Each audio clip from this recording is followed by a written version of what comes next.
Hello friends, मैं एक बार फिर आप लोगों का अपने चैनल लोकस मैथ सॉल्यूशंस में स्वागत करता हूं। आज मैं यह आप लोगों को समझाऊंगा कि एकपदी कब होता है, द्विपदी कब होता है, त्रिपदी कब होता है। अर्थात कोई पोलिनोमियल कब मोनोनोमियल होता है, कब बाइनोमियल होता है, कब ट्राइनोमियल होता है।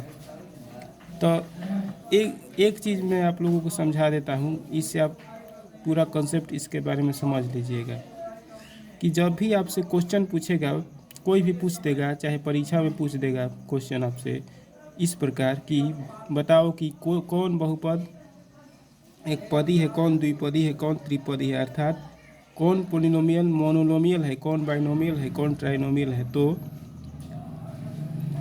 इसका उत्तर देने के लिए सबसे पहले आप यह देखिएगा कि क्या जितने पद हैं उन सभी पद एक जाति के हैं, क्या एक ही जाति के सभी पद दिए हैं कि अलग अलग जाति के दिए हैं। यदि एक ही जाति के दिए हैं तो एक पद तीन पदी होते हुए भी एक पदी हो सकता है, या द्विपदी होते हुए भी एक पदी हो सकता है। इसी के बारे में मैं समझाऊंगा आज। पहला नंबर 3x² दिया है, बताना है कि एक पदी है कि द्विपदी है। तो यह तो क्लियर है कि एक पदी है, एक पदी बहुपद है, मतलब मोनोनोमियल है।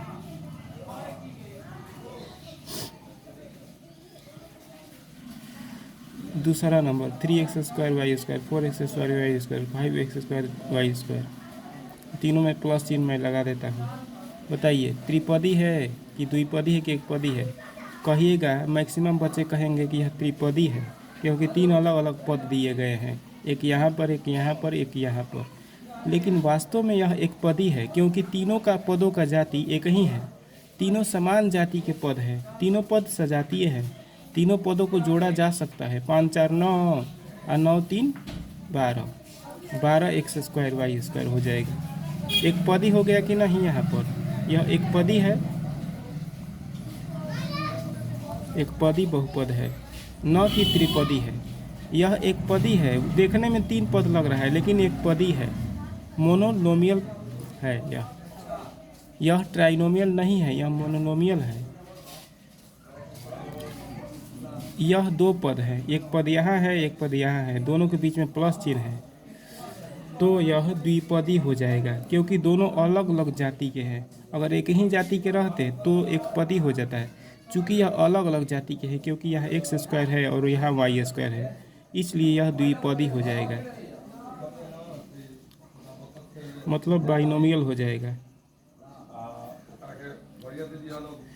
अगर 4x² 4y² दिया रहता है, बीच में गुणा का चिन्ह दिया रहता है, तो एक पदी हो जाता है, क्योंकि गुणा के केस में, मल्टीप्लिकेशन के केस में मोनोनोमियल हो जाएगा, एक पदी हो जाएगा।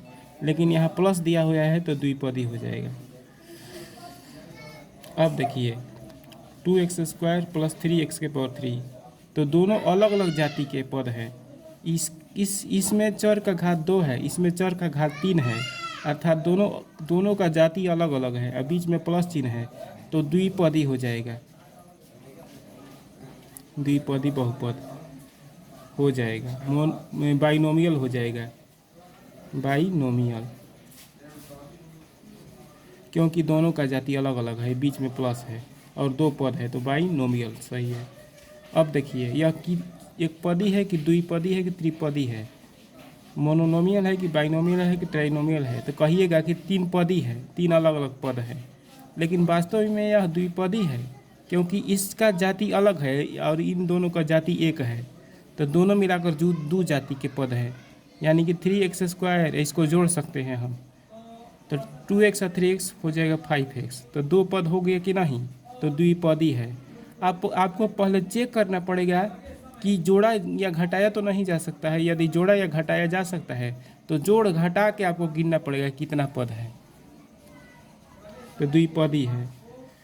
परीक्षा में अगर दे देगा कि चेक करो कि एक पदी है कि द्विपदी है कि त्रिपदी है, तो पहले यह देखिएगा कि क्या किसी पदों को जोड़ा जा सकता है, क्या कोई 2 या 3 या 4 पदों को आपस में जोड़ सकते हैं, या कोई दो पद जुड़ सकता है। और यदि जुट सकता है तो जोड़ या घटा के तब फाइनल में आपको डिस्कशन यह लेना है, आपको डिसीजन लेना है कि एक पदी है कि द्विपदी है कि त्रिपदी है।